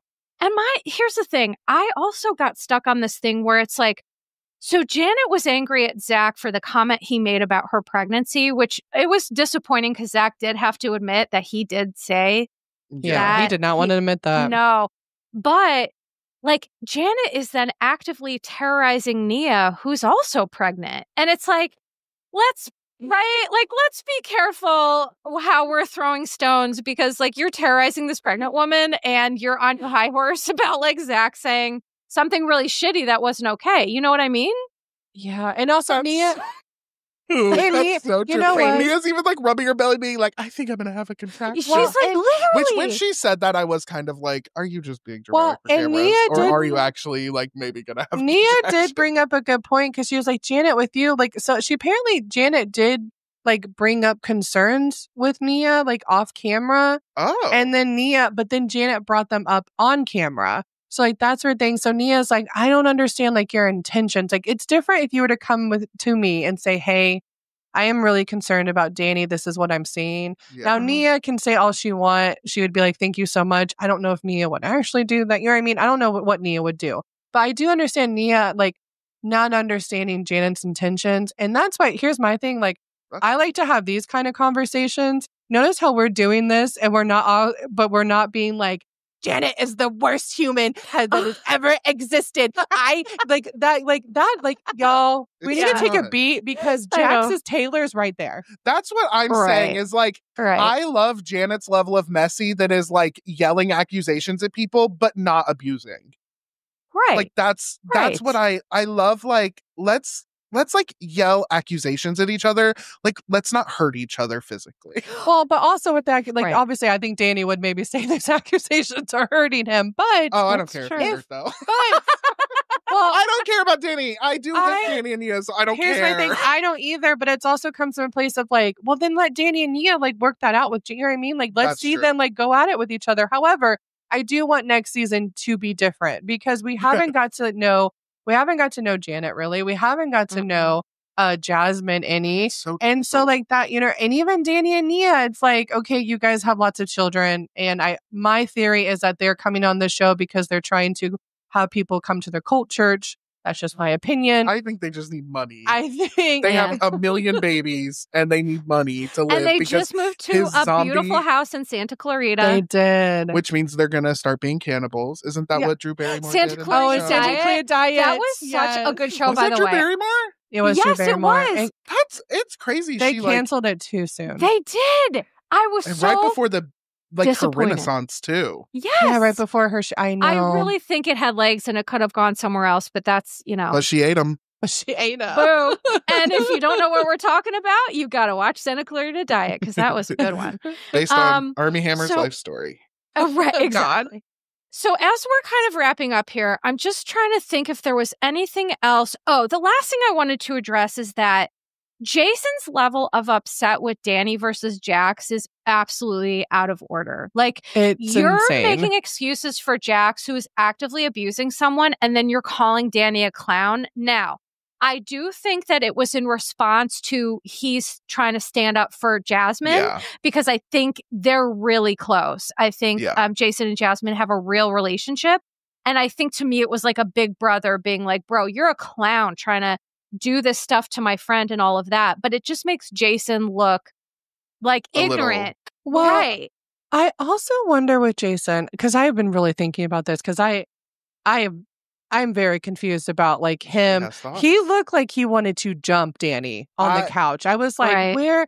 And yet he has such with Jax. I have to think like Jason really, he needs to do some inner work and think of stuff because the way that I wonder if Jason's thinking, he's seeing Jax and Jax is saying all these things, right? He's using words, he's using the terms. So he thinks Jax is being open where he sees Danny as someone who is deny. Like, that's what I'm wondering if Jason is maybe seeing that. I'm not trying to excuse it. I'm just like, is he coming from that place? It's a valid point. I think he has some blinders on. I think he does too. He definitely has blinders on. And I don't think Jason is adept enough to be able to see through Jax's behavior the way that most other people are. And that may be because they have an actual relationship, right? Like we said, when you have a personal relationship with someone, you tend to think, you're skewed a little bit about your perception. So I think that might be what's going on. And that's what I was going to say too. Like if Lyndsay's Jasmine and I'm Jason and we're on a show with other people who are light friends, right? Regular friends. Yeah. And one of them is acting real crazy on the couch, I would probably keep my mouth shut. But if the one who hurt my friend, and if we think about how close they are, I'm guessing that Jason has seen Jasmine's true feelings, which in my opinion are probably more intense. And I think she's had to deal with more than she's letting us onto. I agree. But I think he's seen that. And so I put myself in Jason's shoes. And if Jasmine was Lyndsay and Danny spoke to Lyndsay the way that Danny spoke to Jasmine, I would get up off that couch and rock his fucking world. Because it's true. Like, if you think about like what Danny did to Jasmine's partner in Jasmine, right? Like, I would want to like fight them. Maybe. Well, of course. It sounds like not physically, like obviously, but Jasmine has said like this isn't the first time, and now she has to deal with this with someone who's on the freaking show that she's on. Yeah, right. Like, and I get that. And me and our bestie Mandy, she brought up to me because I guess Jason has said before, on a podcast or somewhere that like he kind of feels like, and again, this is when I think like, Jason, you're being manipulated. Like Jax is manipulating you. Oh. She's like, I think I can like, Jax really listens to me. Like he really like, I can like calm him down. And they also say that Janet and Jason really love Brittany. So I think they kind of think like, let's kind of like be calmer with Jax so he doesn't take it out on Brittany. Or maybe he'll listen to us. Like, I have to think there is more to it because it is really alarming to see like Jason going so hard on Danny and not doing anything toward Jax. Like that really does like hurt my soul. Has Jax come for Jasmine or Janet the way that Danny, has Jax hurt? No, but that's the thing. You're right. He hasn't come for them. But if they're friends with Brittany and they've seen how he's behaved towards her, that doesn't so make true. sense That doesn't, to me. you know what? That doesn't make sense, actually. We did kind of see how Brittany is friends with people this episode. And I'm like, I don't know if being friends with Brittany is actually that. Oh, I do. I do have to call out, like, Brittany, I understand you wanting to be friends with all. However, that was crazy. The three of them pointing at each other, being like, I'm a friend. Well, when Zach is actually getting emotional and having a moment, it is not helpful to look at him and be like, you know I love you, and try to not, you know what I mean? Don't cry, don't do that. Let Zach feel what he needs to feel, because I do think Brittany, she gets herself in situations where she's hanging out with them and they're all shit talking each other and she gets looped in. And so she just Brittany needs to just watch that. And it made me feel sad. And look, I'm not a big, I love Zach over here, but you can tell stop. No, he was getting emotional and she just wanted to be like, you know, I love you. But in this moment, you're showing love in a really weird way. It's also really weird to me, their relationship, because it's okay, she's low-key choosing Kristen. She's choosing Janet. She keeps Zach at a distance. But then when Brittany has to work and go on tour, who does she take to help her? Who? Zach. Okay. Yeah. Well, but so also there's drama with Jared, who's kind of been featured. Jared Lipscomb, who's sort of been featured on the show. But it's funny because I have a little inside information about that, which I won't be too specific about. But apparently there's a lot of beef between Zach and Jared. Yeah, because who's the better gay? Who's the better gay to Brittany? And I think there's this competitive, on and off the show in ways that we don't always see. There's this competitive piece to people. Now Brittany is the queen bee. And now there's this competitive piece about who's going to be friends with Brittany. And so, it's just messy. It was so high school coded of well, you talk shit. And Janet was like, Brittany, do I talk shit about, or did I tell you not to be his friend? And Brittany goes, actually, you did. And then Janet was like, okay, but did I say it this way? And I'm like, this is high school. It's so funny. And then Luke being like, okay, Zach, you do actually talk too much shit about Janet, which is so funny. I love that. That was so funny. And Zach was like, oh, well, okay. And then Kristen sitting there just begging to get to eat out Brittany. I am obsessed. Do you guys listen to Sup? Sexy Unique podcast, because they have they're in love. Whole theory that Kristen's in love with Brittany, is madly in love with Brittany and just wants to be a lesbian with her so bad. Don't you think if that were true, she just would? No. I do. She wanted a baby. I do think. I do you think Kristen be gay and have a baby. Hello. Not possible. What? Not possible. It's 1995. She does. Here's the thing. I don't even know. I think Kristen every season, she targets someone who she's gonna really be their wing. I'm gonna put them on a right now it's Nia, right? You can't say shit to Nia without Kristen coming for you. Brittany used to be that person. And so now it's Nia. And so Kristen always has to find that person to do that with. And it's just I don't know. It was just all very high. I call it Kristen has this Avenger-esque empathic superhero shtick that she does every season with one person. She's like, well, I'm going to protect Nia at all costs and then just be a raging asshole because I'm trying to protect her. And it's that's why people make fun of her when she says she's an empath, because I think that she is.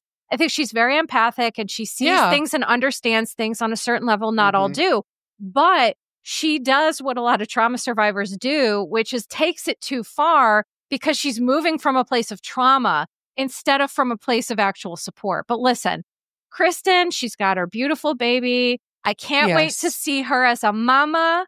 That is something I'm super excited to see. And I can't wait to see how this is all going to play out without Jax. I'm going to be excited to have Jax never be on our screens again, to let all these people thrive and see what they're all like without him.